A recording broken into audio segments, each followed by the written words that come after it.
Welcome to উইলম্যান। এটা হচ্ছে সুনামগঞ্জের বিশ্বম্বরপুর উপজেলার যে হাওর বিলাসের যে স্পট, এখান থেকে যে এই কর্সার হাওরটা এটা এনজয় করা যায় বর্ষাকালে। পুরোটাই পানি দিয়ে একদম ভরপুর থাকে এইখানে। এই যে এখানে এখন গাছ জন্মেছে না, ওই সবগুলো একদম পানি দিয়ে একদম ভরপুর থাকবে। এখানে অনেক জনগণ ভিড় করে এই ফটো তোলার জন্য। তো বর্ষাকাল যখন পানি থাকে ওইখানে খুব সুন্দর লাগে। হাওরের যে বাতাসের ঢেউ তা দেখে আপনি অবশ্যই অনেক আনন্দ পাবেন। এটা হচ্ছে বিশ্বম্বরপুর উপজেলা পরিষদের একদম অপোজিটে। ওইটা হচ্ছে উপজেলা পরিষদ, আর ওই দিক হচ্ছে এই হাওড়ার যে ভিউ পয়েন্ট ওইটা। তো এইখান থেকে হচ্ছে মেইন রোড, এদিক দিয়ে হচ্ছে বিভিন্ন স্পট আছে। এই যে এটা হচ্ছে গিয়ে বসার, এখানে বসে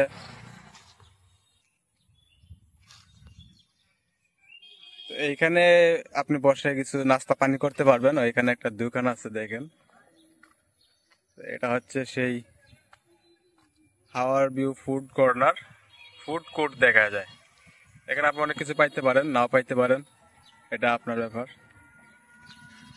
আর এই যে অপোজিটে দেখেন আমাদের স্ট্রিট ফাস্টের সুনামধন্য রাইডার সাহেব বসে আছেন কাস্টমারের অপেক্ষায়। এই বরাবর দেখেন উপজেলা পরিষদ বিশ্বম্বরপুর সুনামগঞ্জ। এই বরাবর দেখেন আরেকজন রাইডার দাঁড়ায় রয়েছে, অন্য কাস্টমারের অপেক্ষায় আছে। হাই বাবু, এই যে দেখেন কাস্টমার যাইতেছে গাড়ি দিয়ে। তো এই হচ্ছে হাওর বিলাসের যে বিউটি আর কি এখন বর্তমানের।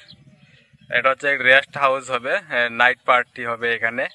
দেখেন নাইট পার্টি যে ঘরের ছাদের উপরে বসে সিসি ক্যামেরা লাগাই দিচ্ছে ভিতরে, এখান থেকে সবকিছু দেখতে পারবেন। সামনে দেখতে পাচ্ছেন বিশাল সবুজ একটা মাঠ। এই মাঠটা মূলত হাওয়ার শুকিয়ে যাওয়ার পরে এই ধান লাগাইছিল, সেই ধানগুলো দেখেন ওই দিক দিয়ে যে স্টল যে বানাইছে, স্টলের উপরে বসে রয়েছে। কিতা মাশরুম দেখা যায় ছবির মাঝে। এটা মুখ নাই আছে, কয় মুখ কয় খালি যারা ধর দেয় রেকর্ড ছাত্র কে জগতে পৃথিবী সব দেশ অবস্থান গ্রহণ করে এটি মেজার সম্পূর্ণ।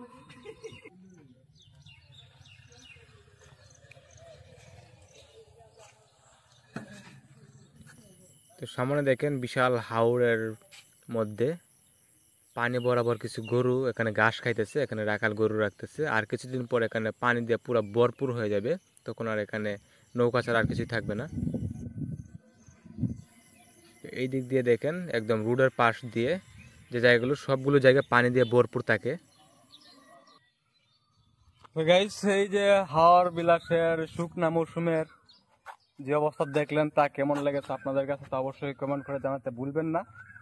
আর পাশাপাশি দেখতে পারবেন এই যে উপজেলার যে কিছু সৌন্দর্য এখানে, এই যে বেশ কিছু গাছপালা আছে। আর ওই যে দেখতেছেন কল্যাণী, একটা হয়তো কোনো এক জীবজন্তুর ছবি ছিল এখানে, সেটা উড়াইয়া দিছে।